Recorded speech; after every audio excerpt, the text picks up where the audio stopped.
welcome to Put it this- right close to your mouth. Welcome to the discussion of Big Night, which many of us saw. It was screened last evening. So let us proceed. Let us turn off.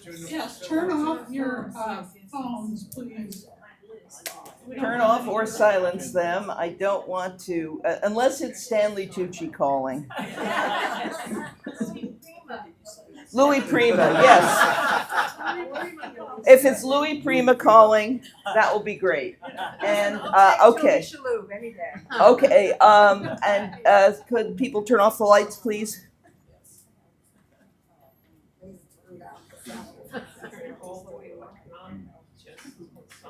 That's it. Oh, no, this one's these two.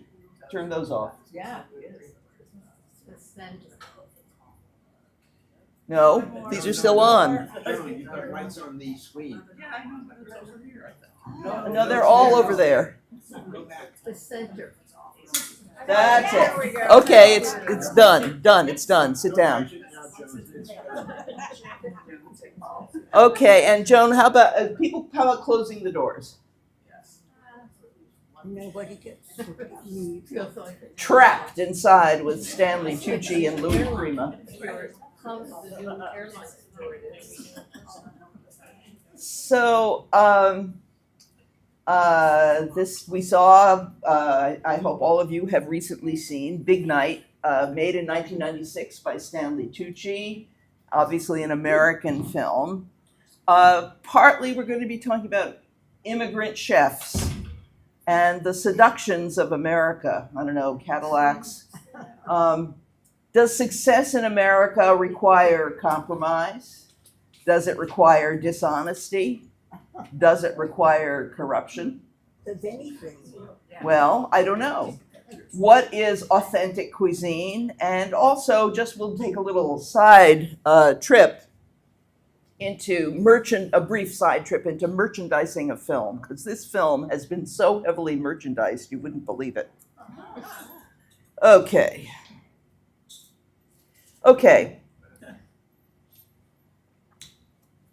Today, I'm returning to the library this memoir by Stanley Tucci, which I recommend to all of you. It's an easy read, it's fun. He talks about the making of the film. He also talks about the timpano, the drum, and its place in his life. His mother made it and he makes it now on Christmas Day from the time he was a little child, and I'll talk a little more about that later. And it also talks about the frittata scene. He calls it a frittata, whether you think it's an omelet or not, he calls it a frittata. And let me read these, unless anyone want to volunteer to read what's on there? Gail. I'd be glad to if you. Hand Gail a mic. Back there. I began writing what would eventually become the film Big Night over 30 years ago. I had always wanted to write a script that would be more in keeping with the tone and structure of a foreign film. By this, I mean a film that was primarily character-driven, eschewed stereotypes, and ended somewhat ambiguously. Babette's Feast became something of an inspiration for Big Night. Perhaps the primary inspiration was an Italian restaurant in Miami that was owned by two immigrant brothers. During the same trip, I met a Corsican by the name of Pascal, who affected the air of a wannabe mafioso and owned another very successful Italian restaurant. This foul-mouthed restaurateur became the template for the character of Pascal, and the brothers of the aforementioned eatery were the genesis of the characters of Primo and Secundo. I was also fascinated by how a restaurant's structure mirrored that of the theater. The kitchen was backstage. Simultaneously, the dining room was on stage. Thank you. Now I've got a cough drop. I will probably not cough. But he does make the point that the restaurant run by the two brothers in Miami was a successful restaurant. It wasn't in the same kind of straits as this, but he loved the two brothers, and one of them apparently used to sing to him. And Babette's Feast, he also has a little thing about how when he was a very young man, he went to see Babette's Feast and how much it made an impression on him. So as I say, I am returning this to the library right after class, and if anybody wants to get it, I recommend it. Okay, a lot of characters. We'll go over the characters. Primo is the chef and older brother. Secondo, the manager who also knows how to cook, and younger brother. What do people call Secondo most of the time? Secco. Secco. It's shortened to Secco. Phyllis is Secondo's girlfriend. The first time we see her, she's behind, very quickly in the scene in the bank, she's in the teller cage, booth, whatever. So he may have met her at the bank, I don't know, but in any case, she works in the bank that he has his loan from. Pascal is the owner of a very successful restaurant, and foul-mouthed is not the word for it. I mean, it's more than that. Gabriella is Pascal's wife and Secondo's lover. And I think Pascal is quite aware of this. And he's also, you see him running around with floozies, I don't know what to call. I mean, you see him in a car with some attractive young thing waving by. So Gabriella is clearly aware of his infidelities. He's quite open about it. Anne Travis is the florist. Can anybody place her accent? She had such a strange accent. Anyway, Cristiano, the busboy and waiter, is actually modeled on some busboy named Cristiano that Tucci knew. He also writes about other experiences that went into this film. Alberto, the barber, is Primo's friend. And Bob, the Cadillac salesman. Yes. We'll talk about him later. Okay, I am going to show this. It wasn't easy being a meathead. Okay.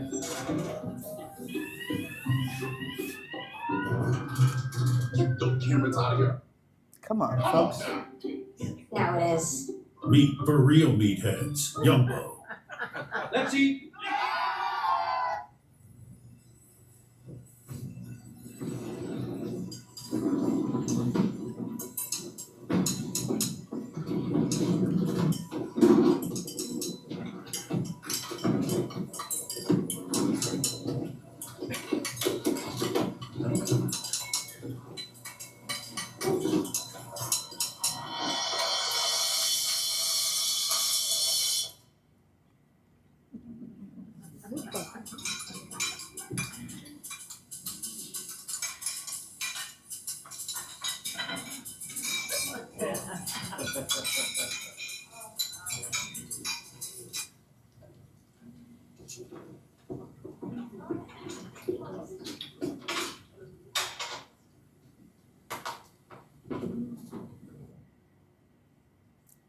The first course, the risotto.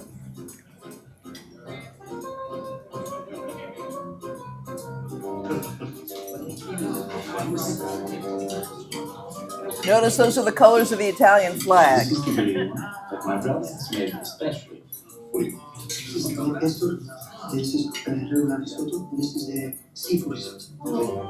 How's this one? Should I come back for more? No, absolutely. What do you think? Shall we make it or what? Will it be bigger? Yeah. You better make it. Eat for what is missing.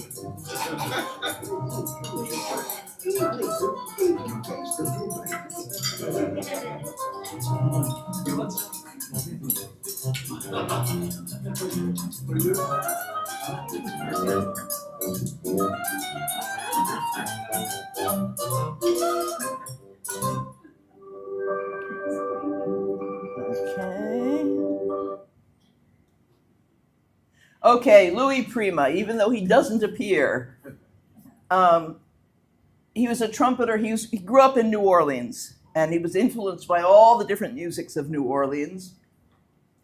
But unlike other Italian-American performers of the day, he was prominently using Italian music and language in his songs. People were encouraged to be, more like Frank Sinatra. He wasn't overtly Italian. He wasn't overtly Italian. He blended elements of his Italian and Sicilian identity with jazz and swing music, and later jump up. I forget what jump up music is, a predecessor to rock and roll or something. So this is a time when ethnic musicians were discouraged from openly stressing their ethnicity, but his conspicuous embrace of his Sicilian ethnicity opened the doors for other Italian American and ethnic American musicians to display their roots. And I'll play you at least a little bit of a Louis Prima song. Since we're on the topic of on. self-care and making time for yourself, I really want to talk about something really important. No? Education. Now more than ever, we really need to start educating ourselves and making that a priority in our lives. So I'm excited to be Not showing it. Oh, well. All right, I know what partnering with National University once again, our favorite. I keep pressing it, and then she just stops. Oftentimes, especially Nothing happens when I press it. 1 to as 2. adults, we find it very difficult to pursue education because come on, there's no lady. flexibility, we're so busy being a parent, being a caregiver, and a lot of other things. But National University is a group. Okay, we're I'm going to go Mindy, back. and Let's try it again. Probably this is stupid. I thought I would have.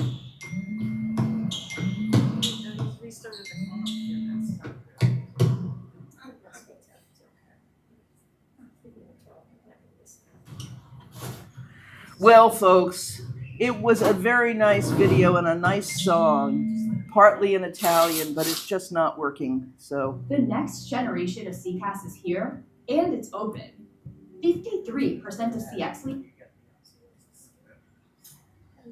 leaders say AI is the key to CX automation, but AI needs next generation solutions. Well, we to might thrive. just skip it. First generation CCAS does not have AI at its core, so there's a limit to what's possible.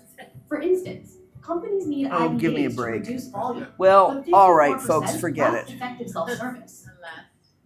Mindy, and I'm a meathead. Okay. Too bad about Louis Prima. So let's talk about the comparison of Babette's Feast and the Dinner at the Paradise. And I put some stuff up here, but I'd really like your responses before you look at what I wrote. If I had learned how to make each thing come in after I put anyway, I didn't. So my thoughts about it are all up here, but I want you to think about what your thoughts are first. Who would like to speak? If you can remember back to Babette's Feast. Okay, Eileen in the back. Pass the, Joan, just pass the mic back. Oh, there's one, okay. Well, they both have long scenes of people coming in, being seated. Like very little is happening, but you're watching very attentively. Mm-hmm. And then you see them hesitantly taking the first taste, especially in Babette's Feast, and then you see the pleasure. So very prolonged, Mm-hmm. good scene. Mm-hmm. What else? Joan, go ahead. In Babette's Feast, there's an air of it's sober, Mm-hmm. very sober, whereas in this one, they're pretty happy. Drunk after a while, actually, not sober at all. Yes. Anybody else? I'm borrowing from my neighbor who said one group was anticipating a party Mm-hmm. and the other group was not. Mm-hmm. And so they're different attitude toward what was happening. One was afraid, the other was looking forward to it. And that's true. Good. And how did people react to the food in both films? They loved it. Give Rhoda a mic. I said my piece. They liked it very much. And how could you tell? Licking their lips and smiling. Not just licking their lips and smiling, but what happened as they ate? They melted. Mhm. They were Yeah. bound not to show any emotion. In Babette's Feast. And Mhm. the other, of course, you could see their response right away. Yeah. But nevertheless, it works progressively in Babette's Feast until at the end they all dance around the fountain. Yeah. Anyone else? David, did you want to say something?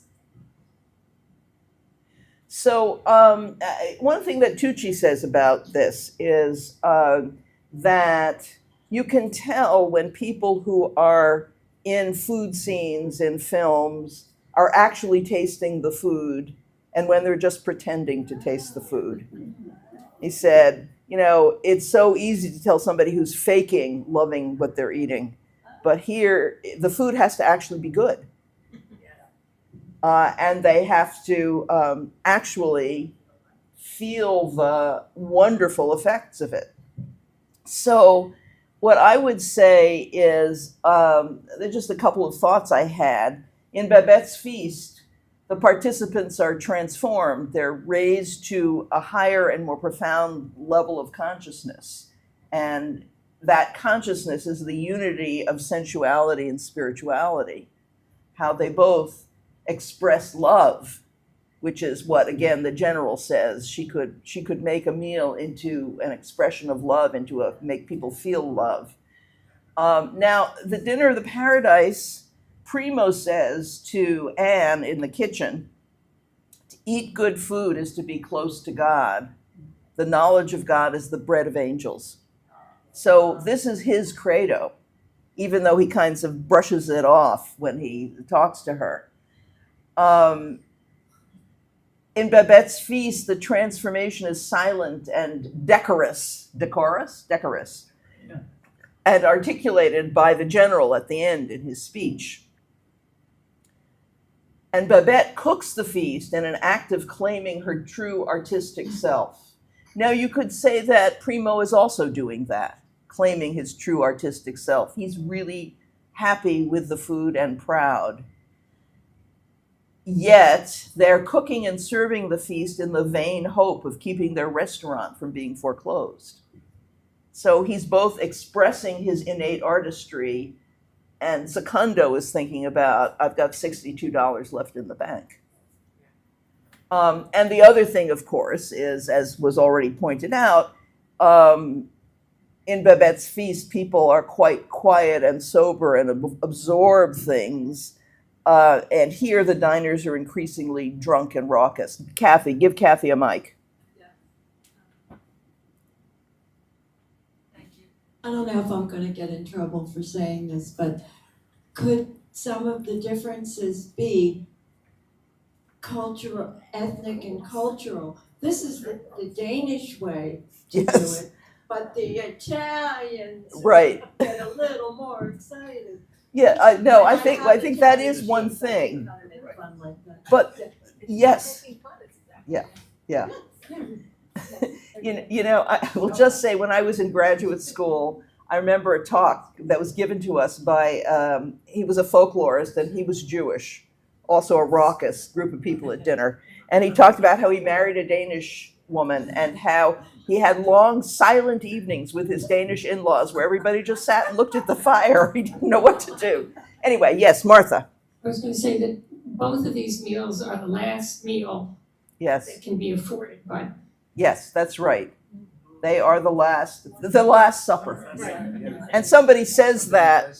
Somebody does say that. Anything else? Okay, we'll go on. So in the film, I think this is one of the issues, what is authentic Italian cuisine?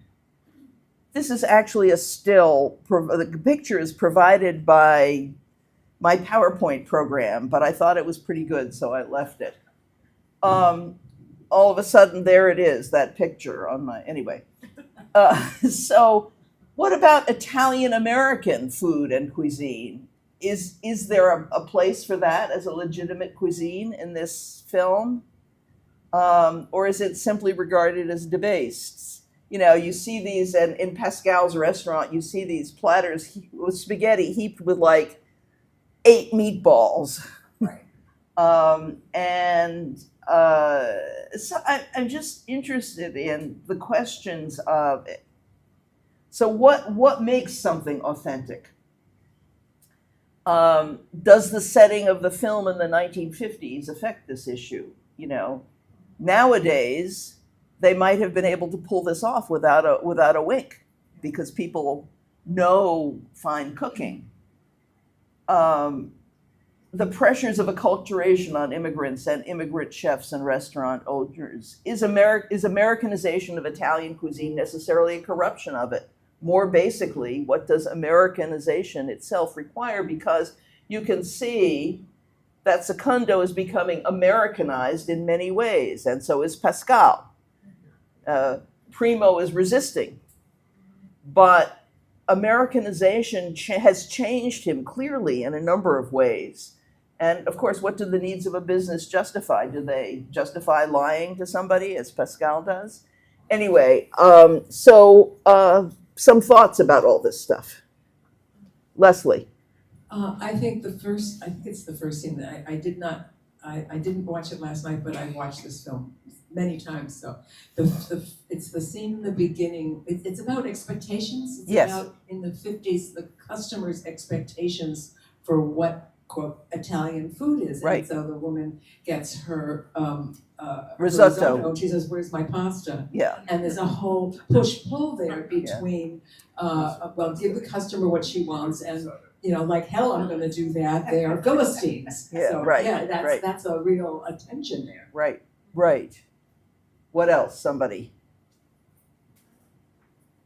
Oh, okay. I have a half-baked thought, and that is one of the things that, and it's just the way it is.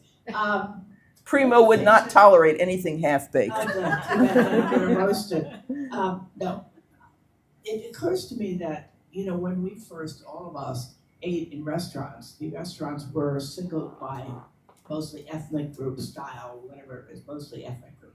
And it was over time that in the US, at least, we came to have, you know, restaurants. In fact, it's Philadelphia was the first place I experienced it, where they were restaurants that borrowed from all cultures and not necessarily any dish that was any particular culture, but a whole new invention. And this is pre that, in terms of the timing, but also conceptually, we're going back now to having some restaurants that are truly this or that, but they're usually more fast foody. And I don't know what I'm doing with that thought, so I'm just telling you. Well, Louise wanted to say something, so we'll pass her the mic. Well, there's also a matter of fine cuisine versus everyday cooking. Right. And because I'm sure a mother with 5 young kids running around is not cooking the same way Primo was. Yeah. And so that's true in all cultures. And I think my Sicilian uncles, they regarded pasta as a little appetizer before having the main protein containing course. Yeah. So, you know, everyday life versus, you know, high cuisine of any culture are different. Yeah. Well, I mean, the other thing, give that to Eileen, but let me say something. Wait, let me say something first. And that is that's so interesting about the names of Primo and Secondo. It's Primo is the older brother and Secondo is the younger brother, but Primo also means the first course and Secondo means the second course. The first course is the pasta and the second course is the protein. And it depended on the family, because I've also heard about families where you filled up on the pasta so you would have smaller portions of protein later. Okay, Eileen. I wanted to point out that to Americans, authentic Italian cuisine is mostly Southern Italian. Because those were the immigrants who came over. Right. The Northern Italian cuisine is quite different, more polenta than pasta, more fish. Yeah. Meatballs, bacalao. Yeah. Yeah. Okay, David. Hold the mic right here. No, put it up to your mouth. Oh, okay. That's it. Close to your mouth. In Babette's Feast, the chef came from a high-end, expensive restaurant, and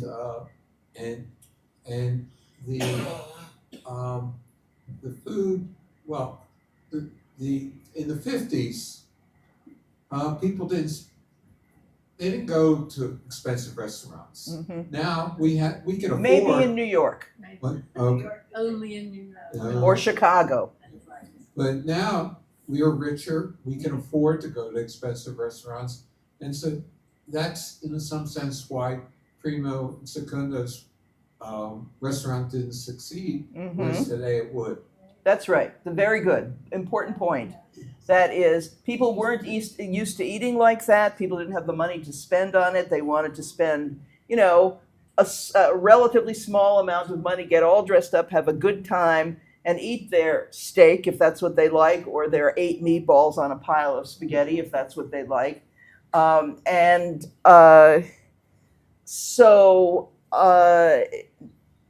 as I say, maybe in a few cosmopolitan cities, people were eating fine cuisine. People who were usually very rich. Sue. I'm remembering eating Chinese food as a kid. Yeah. What did you have? You had chow mein, you had egg foo young, and when I got into college in Buffalo and certainly in Philadelphia, you start to find out the different. And every section of China has its own cuisine and how incredibly diverse it is. But in the 50s, you went out for a cheap meal and it was chow mein. Yeah. Betty Ann. Now we see, if you ask somebody what kind of restaurant it is, somebody might say, "Oh, it's just American." Really? Although they might say, but American, as somebody was saying in the 70s, say when Frog and Commissary and whatever came out, there was high-end American cuisine mixing other cultures. Exactly. Yeah. Okay, maybe we will go on now, but I just want to say, in what other ways other than cuisine do we see Americanization happening in this film? Sue. Automobiles. Yeah, well, yeah, Cadillacs. But what else? She said automobiles. But what else? I think the way the women behave in Italy, a woman would not have been as free as they are here and walking around if they were young and unmarried. Well, I think that I think partly, and maybe we can talk about this more later, Secundo's rather complicated relationship with Phyllis came from a clash of American and Italian ideas about what a serious relationship should look like. But anyway, we'll go on. So who acts with honesty and purity? This is easy. Primo is true to his vision of Italian food and his craft as a chef. He often prefers to speak Italian. You notice that, especially at the beginning where Secundo's trying to get him to speak English. He's very shy with Anne. He's not forward the way his brother is. And only to her does he reveal that credo: to eat good food is to be close to God. The knowledge of God is the bread of angels. And he also really resists and hates what acculturation requires of him. This country is eating us alive. So the question is he too stubborn? I mean, the restaurant fails. What do you think? Anybody want to weigh in, or should we just go on? A lot of this seems like, I told you in the beginning, sort of archetypical types. In other words, someone who loves his art and just wants to do it forever and may or may not be successful. And so in each case, they're sort of, is he being too stubborn? Yes, if he wants to stay in the US or wants to cook and doesn't want to work for somebody else. But each one of them has a blind spot. So our guy who wants to make it, Secundo, wants to, have a Cadillac and have the big life, and he has a blind spot for anything else that could give him pleasure. And the businessman is just business, I'm gonna do it right. So he's right from being successful, but he maybe not right about his other relationships. So I just think each of them is a bit, I told you in the beginning, archetypical. They represent a certain value. And so they're not rounded, and they may not have to make compromises. Yeah. Soon, did you have your arm up, hand up? I want to. No, soon, behind you. Pass the mic. David, pass the mic. Pass the mic behind you to Soon. She had her hand up first. I just wondered at the end, when the news reporter says, I can't write a review about Louis Prima, but I assure you someone will come back and give you a really good review. Do we know that it failed? Well, I think that there's not going to be anything to come back to. Okay, David. I want to share a story. Chava and I were in Jerusalem together for a year. In our junior year of college. And there was a woman in our group who had her boyfriend come to visit her in the middle of the year. And the boyfriend complained. He complained, he was a New Yorker. He complained because Jerusalem was not as nice as New York. And it was a case of, this boyfriend looking for Jerusalem to be like New York. Well, I'll tell you, when I came back from that year and I went into some little deli some Jewish deli in New York, I said to the guy, I was just in Israel for a year. He said, were you disappointed? This is before 1967, folks. Before 19, did you want to say something, Susan? Well, I just wanted to say that I don't disagree with Tony's assessment of Secundo, except way toward the end, he says to Pascal in a moment of what seemed to me deep love and candor about his brother, is that he was rare and important. And I think he feels that Primo is a kind of almost celestial figure, whereas Secundo is all about American hustle, and he's just constantly on the move. I mean, I think that Secundo, what's interesting too is that Secundo loves his brother, and he does appreciate what he can do. From the start, I think he appreciates it. But anyway, let's go on a bit. Yeah, Leslie. About stubborn, I don't think Primo is stubborn. I think he's stuck. He's really stuck between two, for him, untenable solutions. He stays in the United States, and what's he going to do? He goes back and works for his uncle, and he's not fulfilling his talents. Who knows? Maybe working for his uncle, who has a really excellent restaurant in Rome, maybe he could fulfill his talents. Maybe. It doesn't. All right, here. Now we get to what I love about this film: lying, deceit, and corruption. And we see, the bedroom scene, the end of the bedroom scene, when Gabrielle is calling the booze guy for Secundo, and down there where Secundo is saying to Pascal, so Louis Prima, is he coming? And Pascal is saying, he better come, see what he's missing something wonderful. But, okay, so who's dishonest? Pascal owns the big restaurant. To whom does he lie, and why? Do you remember the scene with the chef?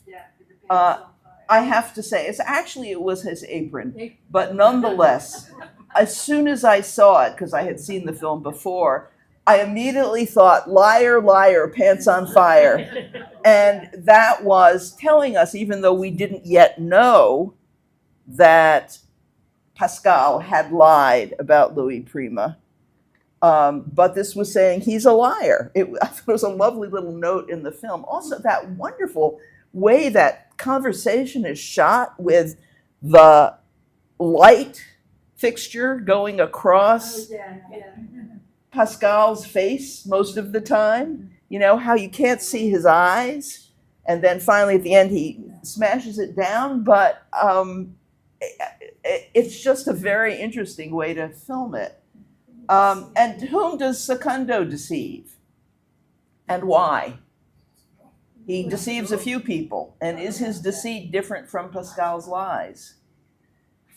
Gabriella, Pascal's wife, Secundo's lover, why does she choose to tell the truth at the end? And she does tell the truth.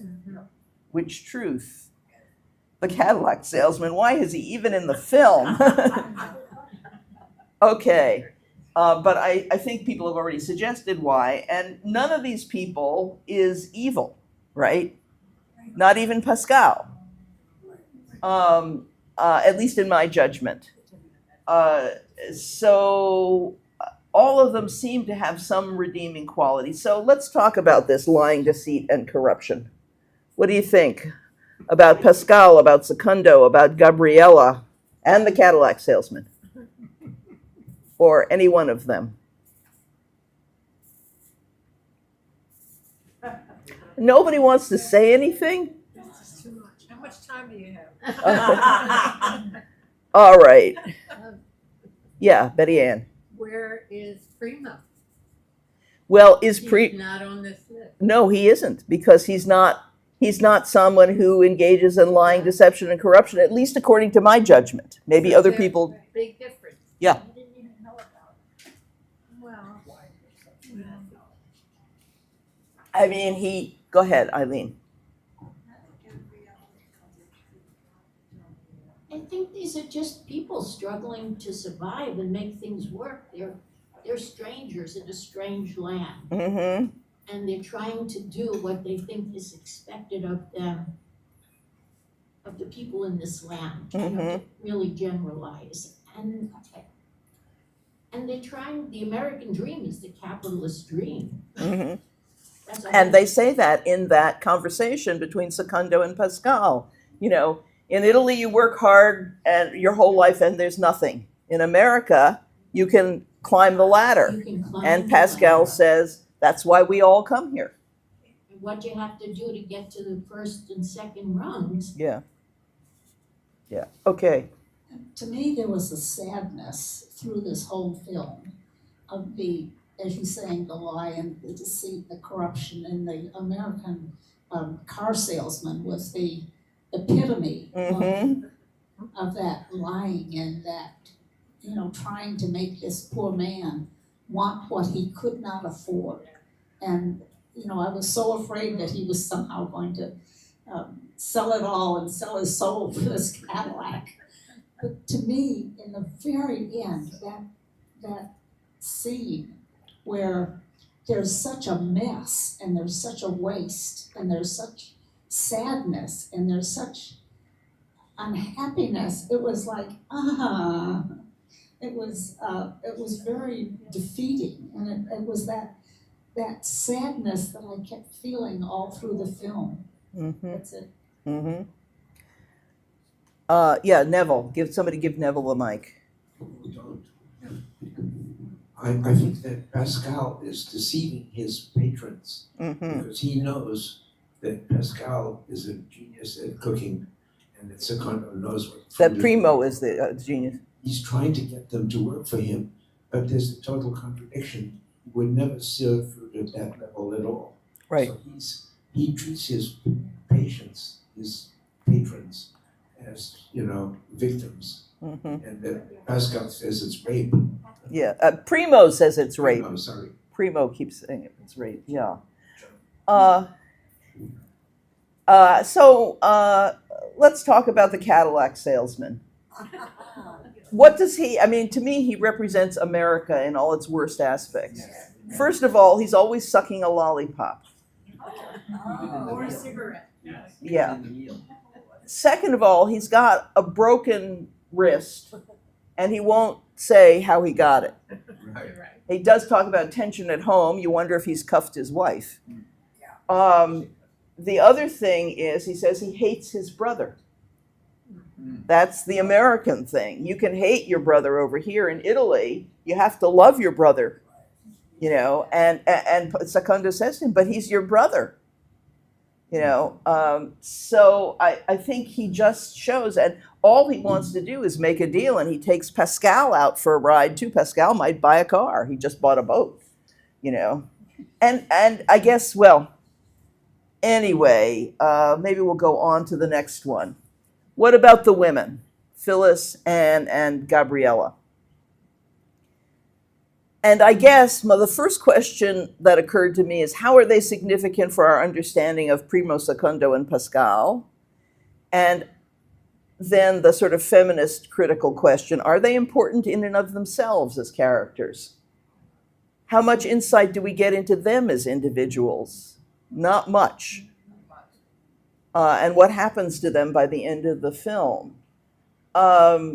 You know, are they just there for the exposition of the male characters, or are they there for themselves? I think the best case can be made for Gabriella. But she's very complicated. She's having an affair with Secondo, maybe with other people, you don't know. You know, she certainly, yeah, go She ahead. was talking like she was going to be seeing the booze guy. Yeah, well, yeah, that's right. That's right. Yeah. You know, but she sticks with Pascal. She says to Secondo, he's rich. And he knows what she's doing. At that, I actually found a little unbelievable. Why didn't he care that she was carrying on affairs, even though he was? But, you know, anyway, I was surprised, and yet she did fulfill the role of wife, both as a hostess in the restaurant, and also she is the ultimate truth teller in the end. Why does she choose to do that?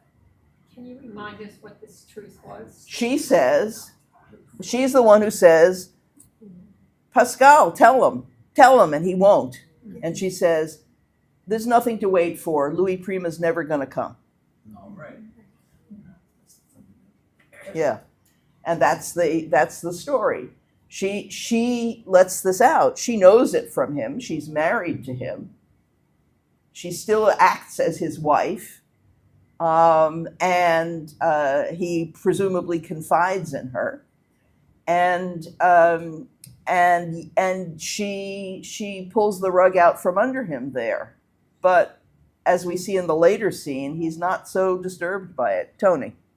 Yeah, I remember her first comment, I think, and that is that she says something about men, just a general statement about men are not to be trusted. Or men Well, she says that in the conversation with Phyllis at length when Yes. Phyllis is drunk. Right. Men, they talk and talk and talk, and Phyllis says, and you think they're going to reveal some secret, but they just keep talking, and then they smoke and they talk some more, and Gabriella says, yeah, that's right, and she wants to go out west and find herself a strong, silent cowboy who's always going to be there. Yeah, but I think, you know, that's what I said to you at the beginning before we started, that I felt the women in particular, but all of them had a particular, I said archetypical, but they represent something, a stance, a position in this whole tableau of people. And she, I found, was, for the most part, it wasn't fleshed out. Yeah, well, I think that the point really was, this is my feeling, that they were really there not as props for the male characters, but for the exposition of the male characters. And they didn't have much in and of themselves. Artis, give Artis a mic. Gabriella was also an immigrant. Yes. And so I see that she saw her position with Pasquale for status and money in a new country. Mm-hmm. Yes. So that's how I saw her. Yeah, I think so. I mean, and she knows what's. I mean, and also. Well, anyway, go ahead, Eileen, and then we really got to go on because there's not much time left. Quickly, there are also the cultural differences. Yes. One, marrying an American was a foothold or a step up Right. or whatever. So Phyllis is American. Right. Gabriella is old country. Yeah, yeah, and she's loyal to her husband, but she does she betray him in the end by telling the truth, or perhaps she saves him in the end by telling the truth. All right. A commercial interlude. We'll just say this very briefly. This is the most commercialized, monetized film. I mean, besides like the Marvel Empire and all that kind of stuff. This was so popular that it immediately led to a novelization based on the screenplay, which included recipes, but not the timpano. But there was such a demand that they had to publish a cookbook, which Tucci wrote with his mother, from whom he learned cooking, and that does have a recipe for the timpano, which is right there on the screen. And those are a few of his other books that are related to this. Stanley Tucci's memoir, which I really recommend. Then there's the Tucci cookbook, the Tucci table, and I think there are 3 or 4 others. So, yeah. There are also at least one, I think a couple of series, PBS series, because he's a foodie. Yes, Yeah. right. Okay, we'll go on. Okay, oops, wait a second. We'll show this if it works. Beautiful, isn't it? It's exquisite. I could never. With Walmart's express delivery, you could, as fast as an hour. Interesting. The Walmart you thought you knew is now new.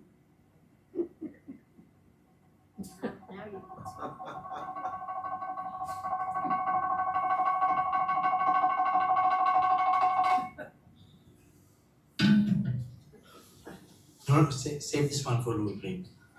Okay. Catch it now.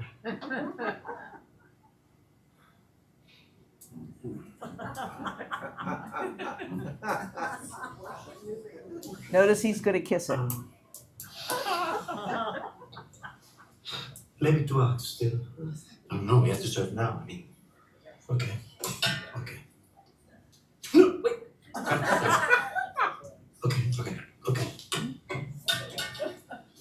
I worry it's going to be 2 hours going forward. That's why it's 2 hours. No, we don't have time to talk. Let's go.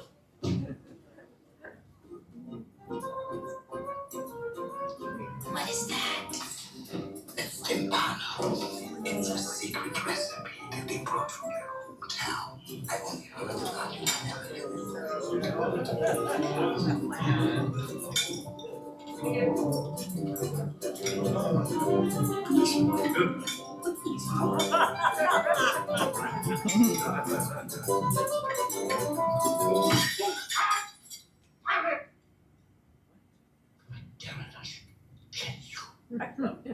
What's his name?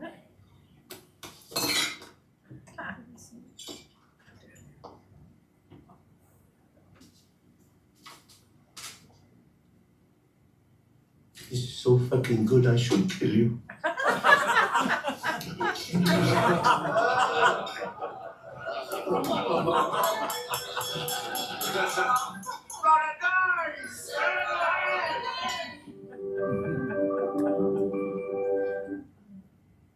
Beautiful.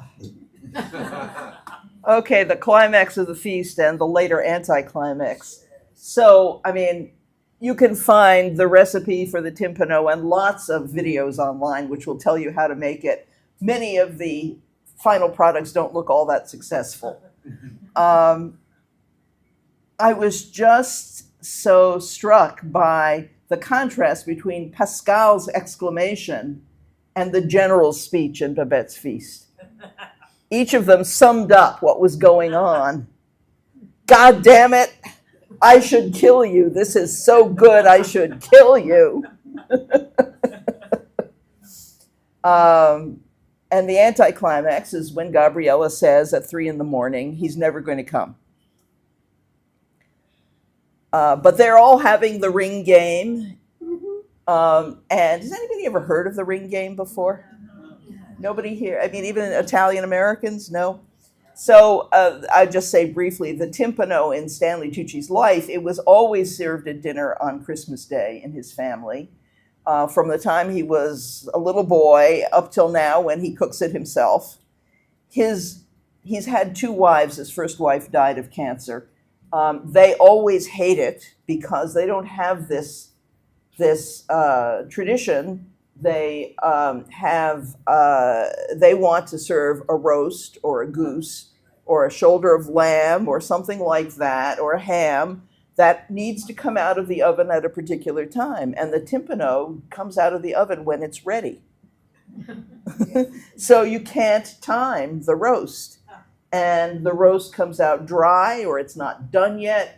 And, he talks about how after one long Christmas day, he and his wife are having a cocktail. Whenever the company's gone home, and she says, "That fucking timpano." Anyway, and the ring game was always played in his house on Christmas Day also. That game where they pass the ring around and you have to pretend not to have it. All right, we're going to go on. Okay, let's do the breakfast scene. It's interesting. I found 2 videos of this when I was looking for one. One of them was in English, but it stops before the end of the scene. And then the only one which played the whole scene is this one, which is, oddly enough, dubbed in Italian. There's not much dialogue, but the dialogue, because it's dubbed, is a little louder than it is in the original. For example, you hear Cristiano saying "grazie," thank you, well, she barely whispers in the original. And I think the Italian soundtrack added the tweeting birds of morning, but anyway.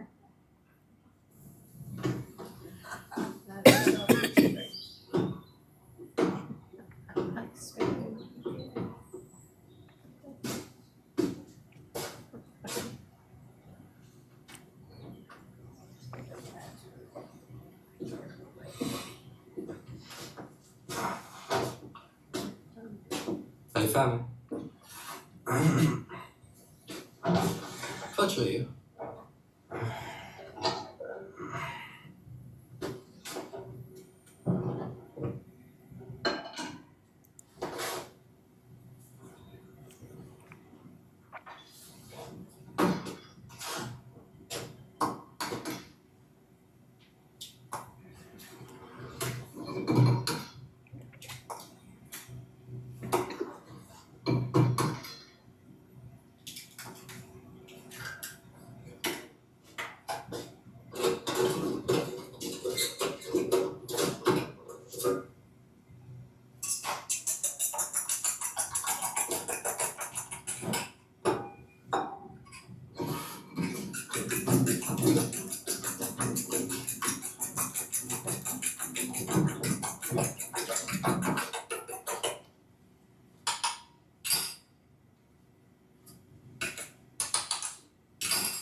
Putting in salt and parsley. You can't really see, but it's in the recipe.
minutes.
Okay, so it was, as Tucci wrote, filmed in a single shot to increase the dramatic effect. And he had to learn to make the frittata perfectly because they didn't want to have to edit it out. And he has a whole section in the book about the chef he studied with. He wanted to shadow a chef. Who was it? I guess the actress who played Gabriella, Isabella Rossellini, I think is her name. Yeah. Anyway, she introduced him to a chef who allowed him to shadow him and taught him to make the frittata, as they call it. Now, Tucci said that he aspired to make a European-style film with a somewhat ambiguous ending. So is this ambiguous, and what are the possible futures for the characters after this ending? Any ideas? Go ahead, Eileen. I want to speak to not the possibilities of the endings as much as the fact that he deliberately made it ambiguous, showing his stance on, do you stay true to your artistry, or do you pander to the audience who wants to know what happens? Very good. Interesting. Anyone else?